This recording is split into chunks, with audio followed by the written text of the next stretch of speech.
under the pale shimmer of galactic light filtering through the crystal lattice of the Imperial Atrium. The great diplomatic chamber of Ekrion Prime thrummed with the slow churn of ceremony. Alien delegates moved like perfumed shadows, robes and scales whispering secrets as they brushed by the marbleized obsidian columns. The air smelled faintly of ionized gold and pride. Every corner of this hall was designed not for comfort, but for awe, intimidation, submission. At precisely 8 o'clock Galactic Central Time, she arrived. Alina Ray did not enter like a general. She stepped through the high arched doors like someone walking into her grandmother's parlor. In a modest slate-gray dress with buttoned sleeves and a long hem, her boots made only the softest tap on the marble. She held a thermos in one hand and a tin in the other. Her hair, streaked gently with time, was swept into a neat bun, and the small spectacles perched on her nose gave her the look of a retired schoolteacher, or perhaps a librarian. She smiled, warm, practiced, calm, as she approached the central conference table, a crescent-shaped monument of translucent alloy that allowed light to pass beneath its surface like a gentle stream. The delegates of the Galactic Empire stood in a loose, judgmental crescent. There was the avian ambassador Krexil, whose feathers bristled with self-importance, Subminister Tyrol of the reptilian Zarenth, who hissed the moment her name was announced, and a dozen others from species who still considered humans a social experiment gone slightly awry. "Good morning, honored beings," Alina said softly, setting down the thermos with a gentle clink. "I brought earth tea. And biscuits. Cinnamon shortbread. I find diplomacy is best with something warm between one's fingers." Krexil's eyes flicked to the snacks with what might have been disdain or curiosity, hard to tell with beak species. "Madame Ray, I was not aware this was a social visit." "Oh, it isn't," Alina replied gently, pouring a cup of steaming tea into a delicate ceramic cup. "But grief makes one generous. And I find generosity disarms assumptions." A pause. The translator orbs shimmered in the air, catching meaning and rhythm, trying to keep up with her careful tone. "We appreciate your hospitality," Tyrol hissed, clearly trying not to curl his lip. "Though I must clarify, this summit is not to relitigate the events of Daisy's Hope. The incident has been logged, reviewed, and deemed a tragic but necessary statistical inevitability," Alina finished for him, placing a biscuit on a porcelain plate. "Yes. I read the report. 11 civilian deaths. One of them, my son." She looked up then, her eyes meeting theirs, steady and without a tremble. No tears. Just silence.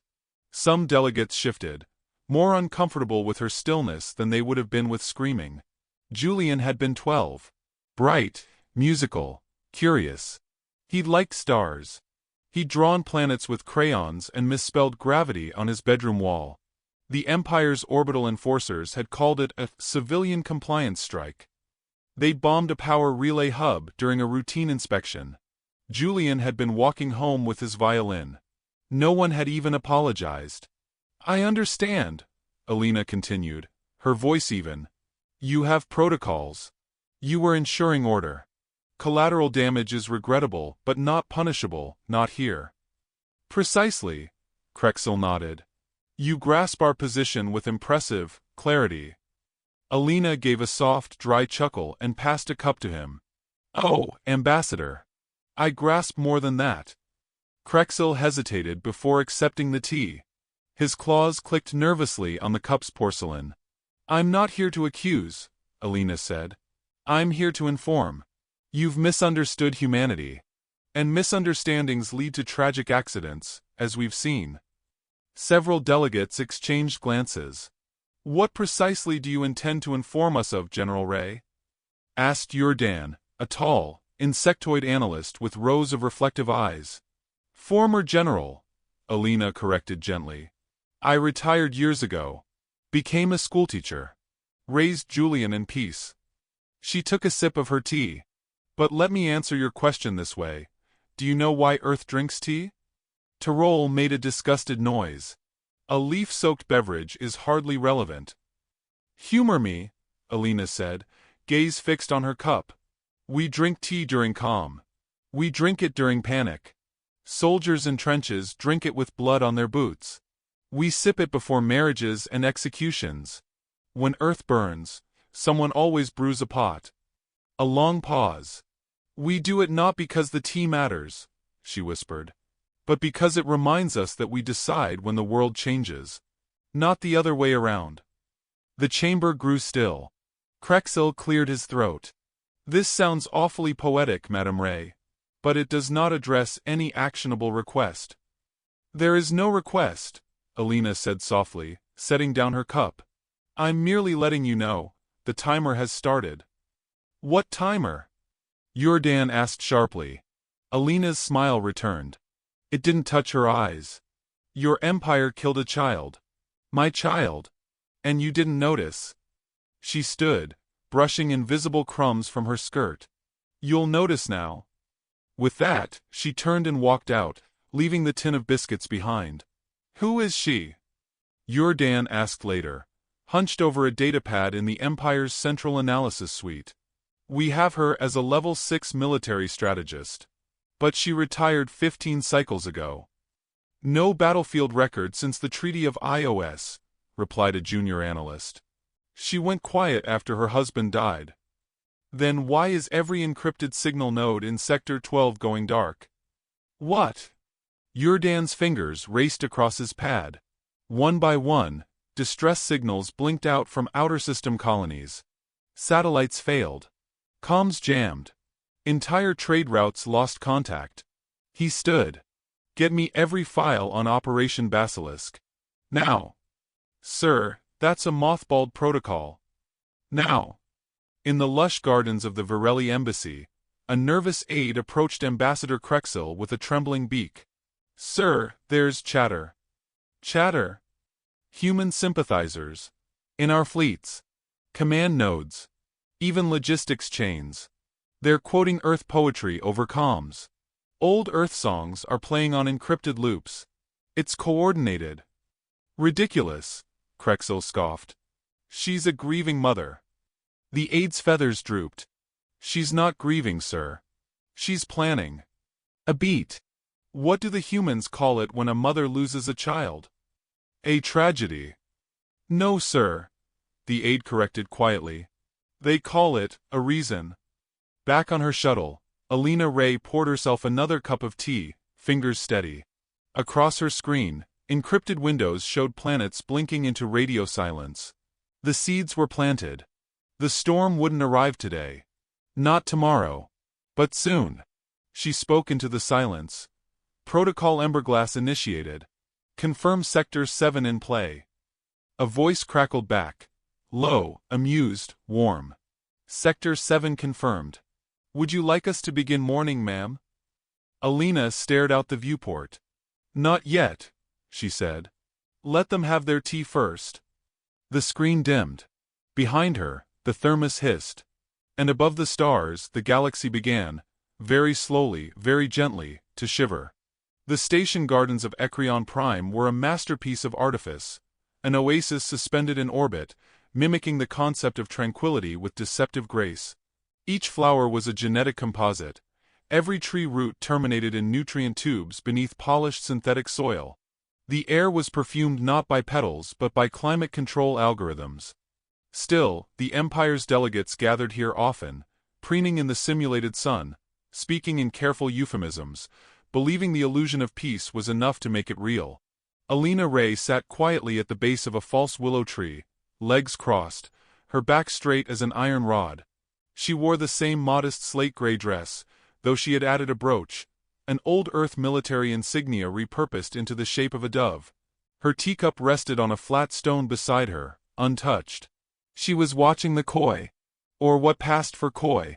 Bright-scaled and delicate, they flicked through the water like brushstrokes on black lacquer. Each was tagged and genetically coded to recognize certain pheromones, a security precaution disguised as aesthetic elegance. To Alina, it was just another lie made pretty. Across the artificial stream, Jordan observed her, silent as a shadow behind a spiraled column.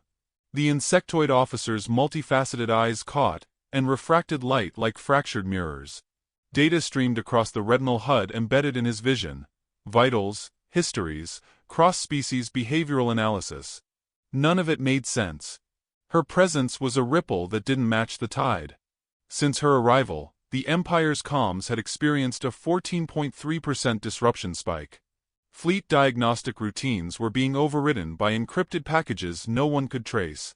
Logistics across 3 supply routes had fallen into disarray. And every time he looked, the signal pattern resembled chess. He stepped into the open and approached General Ray. She turned her head, not startled. "Analyst Yurdan," she said, her tone calm. "Have a seat. The Koi don't mind company." He remained standing. "I was hoping we might speak candidly." "Candid conversations are best under artificial trees," she said, gesturing to the garden around them. "Serpents prefer to hide in beauty." "You suspect we're hiding something?" "Oh, I know you are. The Empire always is. You just think no one else can see it." Her gaze turned to the water again. "Do you know what Julian loved most about gardens?" Yurdan said nothing. "He thought they were full of secrets," she said. "He'd lift rocks to find beetles, poke his fingers into roots. Once, he tried to befriend a venomous insect because he thought it looked lonely." "You speak of him often." "He was 12, she said, voice tight. "That's not often. That's everything." Yurdan's mandibles flexed slightly. He reviewed his notes again. There was no military significance to Julian Ray. No documentation outside of a few civilian logs. No training files. No genetic enhancements. Just a boy. "And yet, you've been quite active for a grieving mother," he said. "I knit. I drink tea. I visit gardens. Entire sectors are experiencing coordinated failures." "Is that so?" "You've met with 7 alien diplomats, 5 of whom have reported unscheduled power anomalies within 20 hours of your visits." "Perhaps my grief short-circuits technology," she replied. "Or perhaps I don't like what grows in your garden." He moved closer. "What are you planning?" She looked up at him, softly. "I'm already planning less than you think. And far more than you're ready for." Before he could speak, a calm chirp buzzed in his ear. A coded alert. "Unauthorized override detected. Sector 19 relay gate. Source origin. Internal comms net." Yurdan froze. Alina rose to her feet slowly, brushing imaginary dust from her skirt. She stepped past him with deliberate calm, then stopped. "You want to know the truth, analyst?" she asked quietly, without turning around. He didn't answer. "I didn't come here to make war." A pause. "I came here to watch the garden rot." And she walked away, her silhouette dissolving into shafts of sunless light between leafless branches. 20 minutes later, inside the Empire's high-clearance analysis wing, the atmosphere cracked with tension. "Report!" snapped Commander Tyrell of the Ekrion Defense Corps. Yurdan leaned over a console, watching systems collapse in real time. Data packets folded in on themselves, route protocols imploded midstream, and relay stations began pulsing with meaningless Earth signal noise, classical music, static, and a repeated phrase in English.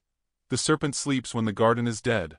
"We've confirmed 15 simultaneous anomalies across high-level sectors," Yurdan said.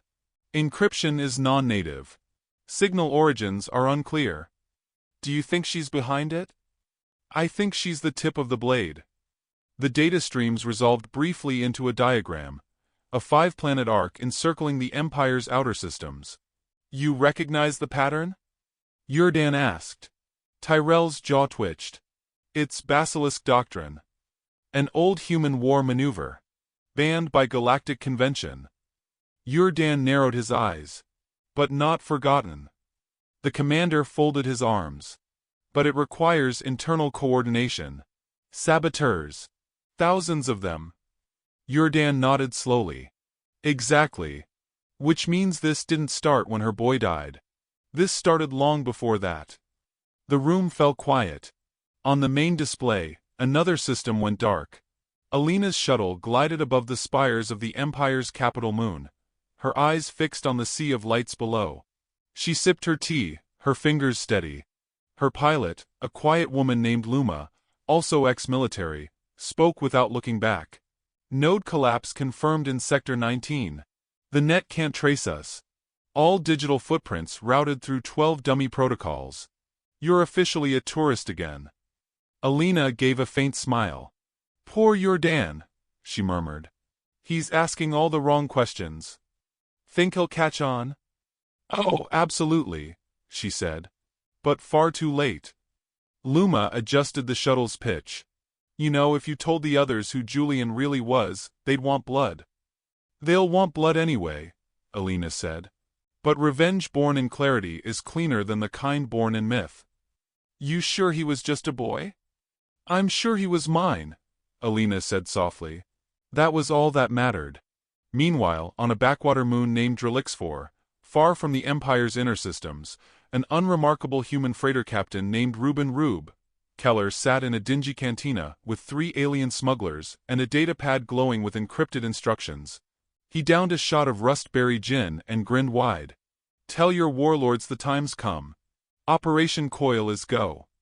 One of the aliens blinked. You want to attack the Empire with farm equipment? Rube laughed, slapped his knee. Boys, I'm not attacking the Empire. He leaned in close. I'm disassembling it. One wire at a time. The smugglers looked uncertain. He grinned wider. And when they realize who lit the match, it'll be too damn late to put out the fire. Behind him, the Cantina TV switched to emergency programming. Another Empire refinery had exploded. No casualties. No witnesses. Just the phrase. Even serpents molt. Jordan didn't sleep. His kind rarely needed it, and tonight the files didn't let him rest. He sat cross-legged before a dozen holoscreens, all showing cross-correlated logs. Ship movements, medical registries, classified emails, declassified war logs from Earth's past. One image looped in the corner, a boy with messy hair, a gap-toothed smile, holding up a hand-drawn diagram of a star system. Julian. And behind him, on the wall, a chessboard pattern. The layout matched the Empire's current shipping routes. Every detail mattered. Every piece meant something. And then, something clicked. Jordan shot to his feet and slammed a button. Commander Tyrell. We have to move now. She's not just signaling revolution. She's mapping it. In real time. You think she's creating strategy? No. She's unfolding it. Like it was drawn decades ago. Tyrell frowned. That would mean. She didn't come here to start anything. She came to activate something already set. Outside, the orbital lights dimmed briefly. Another system collapsed. Jordan stared at the void. She's not a general. She's a gardener. And she's pulling weeds. Alina stood alone on a viewing deck now, overlooking the Empire's heart, a literal engine suspended in space, a power core so vast it had its own gravitational echo. She sipped tea, eyes half-lidded. Luma stepped beside her. You sure we let them see too much? Alina shook her head. Serpents don't panic when they see light. They panic when the Earth moves. And when does it move? Alina took a long sip. It already did. Behind them, the stars pulsed with quiet chaos. The galaxy had no idea yet. But the garden was full of serpents. And they were all about to burn. Smoke coiled like a silk serpent through the ventilation shafts of Ekrion Prime's central archive hub. Not fire. Not yet. Just the beginning. A whisper of instability wrapped in silence. On the outer layers of the station, systems blinked irregularly, as though the building itself were trying to cough out a warning. In a war room 3 floors beneath that smoke, panic had started to slither past the seams of uniform collars. Jordan stood in front of a long, curved display, every screen blinking nonsense. Imperial trade networks? Down. Military satellites? Radio silent. Civilian transport routes? Scattered like leaves in a storm. The last signal from the Western Rim had been an encrypted burst of old Earth music, Beethoven's Fifth. 5 notes. Followed by a child's laugh. The Empire had not simply lost control. It had lost the ability to understand where it had lost it. He didn't flinch as Commander Tyrell slammed a data slate onto the table. This is systemic warfare. Not sabotage. Not insurgency. Tactical orchestration. She's dismantling us from within. She? Yurdan's voice came hollow. Not she. They. Humanity's not a pack of rebels anymore. They're a quiet, grinning machine, humming in a dozen languages we forgot to decode. He turned back to the display. And Alina Ray is their metronome. Alina stood before a mirror, adjusting the collar of her diplomat's jacket. Simple black, pinstripe, with a single crimson band at the shoulder, a remnant of her general's garb. The color was subtle, but anyone from the old war knew what it meant. She didn't wear it for intimidation. She wore it like a wedding ring, quiet, personal, and full of grief. Transmission secured, Luma said from behind her, voice low. All 5 dormant cells across the outer colonies have gone active. Basilisk clock is synced. Strike interval, 12 hours. Alina finished fixing her hair. And the Empire's response? They still think it's a diplomatic protest. They've increased guard rotations and blocked Earth's primary comm frequencies. Alina turned, slowly tying her gloves. Good, she said. Let them prepare for the wrong kind of war. Luma hesitated. Do you want to speak to the others? They've been asking to see you. Alina paused. No, she said at last. Not yet. She left the room without another word. The streets of Ekrion Prime's upper city were unusually quiet. Normally, the capital's midweek air was thick with diplomatic drones, news broadcast floats, and vendors hawking exotic fruits that looked like weapons. Now, things moved slower. The wind whispered differently. And the guards were everywhere, eyes darting behind polarized visors, rifles half-raised. Inside the Hall of Accord, the Empire's elite had gathered like cautious vultures, circling a still-warm battlefield. Alina walked among them, serene as snowfall. She has no escort? Muttered Tyrol. No weapon signature, Krexil responded. We scanned her. Twice. Still, the avian's feathers bristled. There is something in her posture. Alina reached the podium without resistance. Her hands rested lightly on the edge, as though she were presenting a school project. Esteemed representatives, she began, her voice soft but resonant. I thank you for your time. She paused, glancing over the crowd of alien dignitaries, many of whom had never spoken directly to a human. Some hadn't seen one in person since the Earth Wars. They stared like museum patrons might stare at a dormant bomb. I am here to speak not as a general, she continued, nor even as a mother, but as a citizen of a species you tried very hard to understand, and failed. Several whispered. A few frowned. You thought we were primitive. Then you thought us volatile. Then clever. Then tragic. Then weak. She took a breath, letting it linger. But you never once asked yourself, what happens when a human stops hoping? Silence bloomed. When you killed Julian Ray, you didn't just take a life. You ended a line. He was an only child. His father died in your early offensives. His mother, well, you know her. She gave a humorless smile. You didn't just kill a boy. You killed a world that existed only inside him. A future that only he could have created. And for that, she stepped back from the podium. You have made yourselves part of human history. And our histories tend to end in fire. Before anyone could react, the lights cut. An instant later, every wall display in the chamber blinked to life, playing overlapping audio feeds. A girl's voice reciting Earth poetry. Gunfire from the Orion skirmishes. The sound of rain hitting metal. And then, again, that soft child's laugh. The dignitaries looked around, uneasy. Enough of this, Krexil snapped, rising. You'll not intimidate the Empire with nostalgia. Alina tilted her head.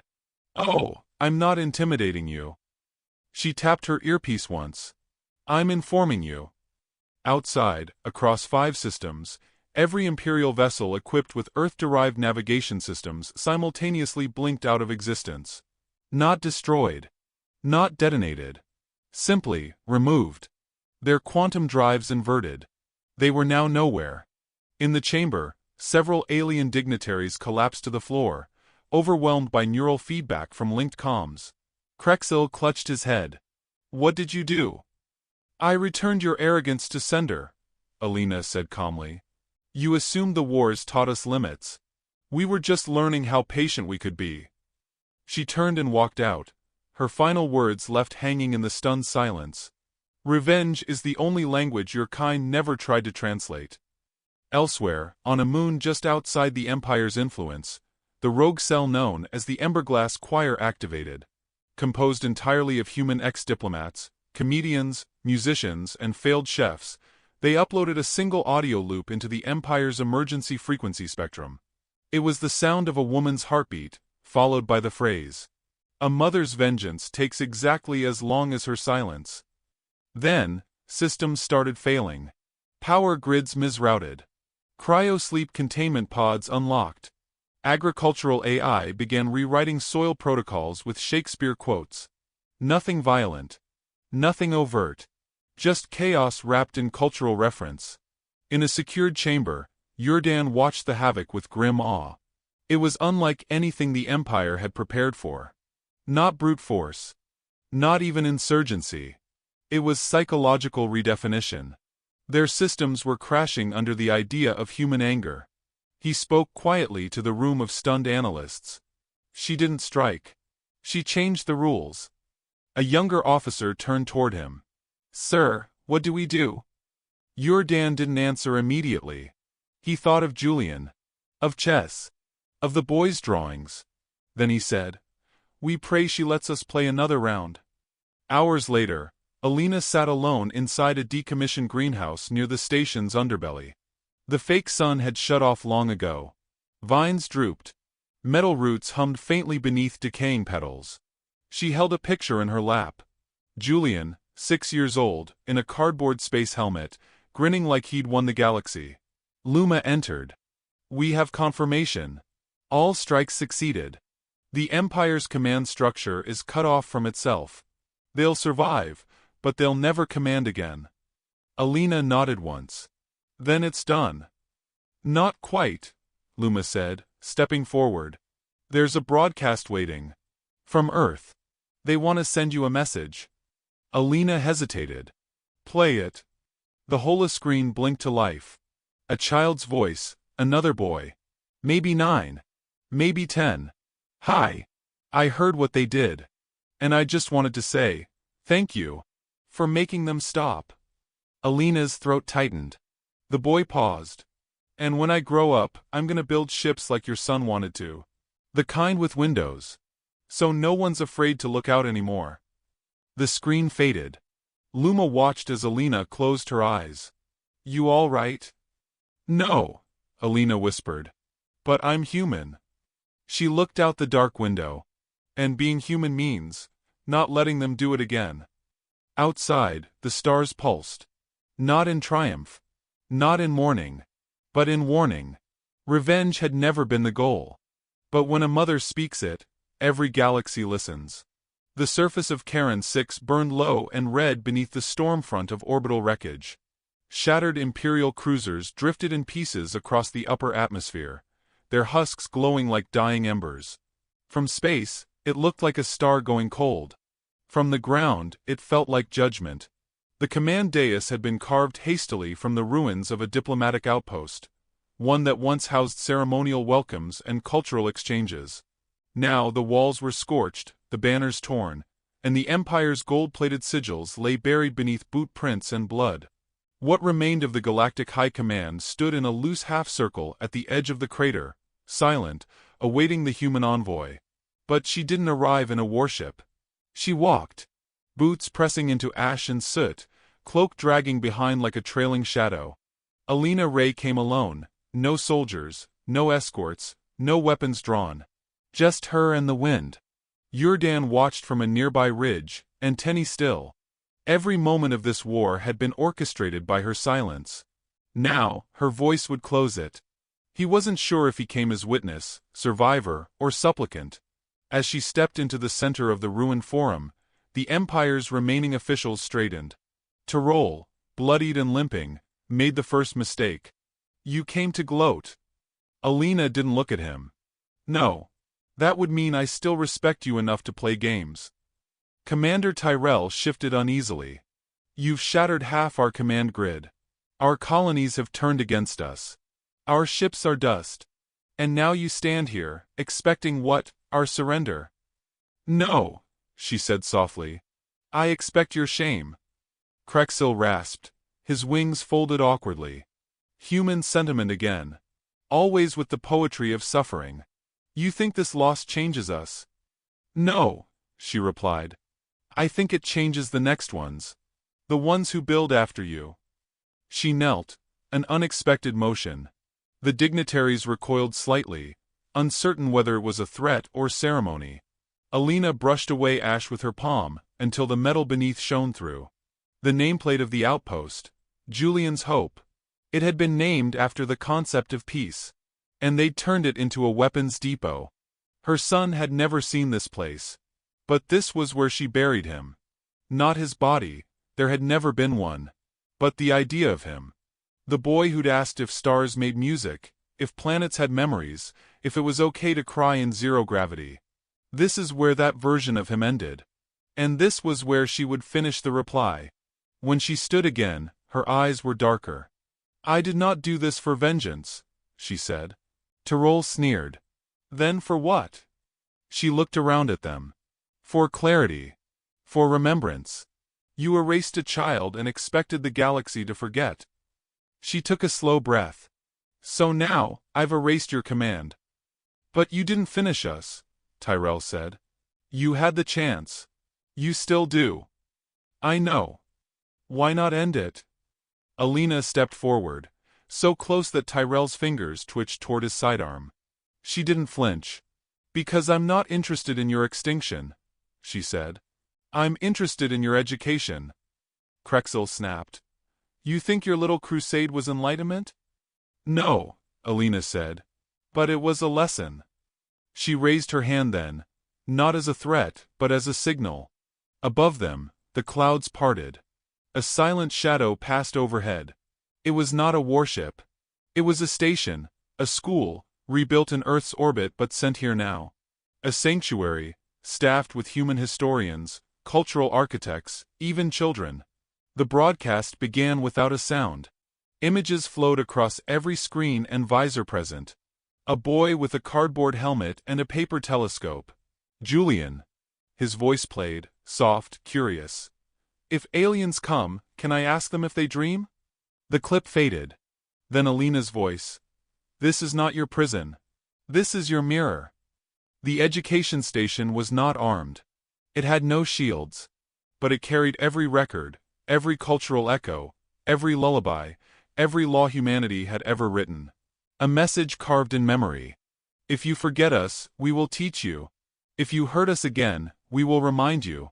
If you erase our children, we will return them as history. Tyrell took a step back. You think we'll allow your propaganda into our systems? You've already lost control of your systems, Alina replied. Your people are tuning in. Not because I force them, but because they're curious. Curiosity is the seed of empathy. And once it's planted, you can't root it out. She walked past them then, turning her back fully. It was the greatest insult a human commander could give. Not fear. Not arrogance. Indifference. Jordan stepped forward. You're leaving. She paused. I said what I came to say. He hesitated then. Was any of this for him? Truly? Or for you? Alina turned slightly, her face unreadable. Both, she said. Mothers aren't monoliths. We bleed in private and build in public. Sometimes revenge is grief wearing armor. Sometimes, it's just the final lullaby. He nodded. And what happens next? Alina looked toward the school in the sky. We watch, she said. And if they learn, if they truly learn, then maybe we never speak of this again. She tapped her communicator. Extraction. A ripple of distortion shimmered behind her as a human stealth craft descended, near silent, painted with the insignia of Earth's Peace Guard. The dove and the sword. As she stepped toward it, Jordan called after her, voice low. Will you ever forgive us? Alina turned. No. A pause. But I won't need to. The ramp lifted. The ship vanished as it came, soundless, spectral, precise. The Empire's remaining leaders stared at the sky, not in defeat, but in something far more painful. Understanding. They had not been conquered. They had been corrected. Behind them, the screens continued to play. A child's laugh. A paper starship. A bedtime story. Ashes don't mourn. But mothers do. And this one had spoken her grief into a lesson the stars would never forget.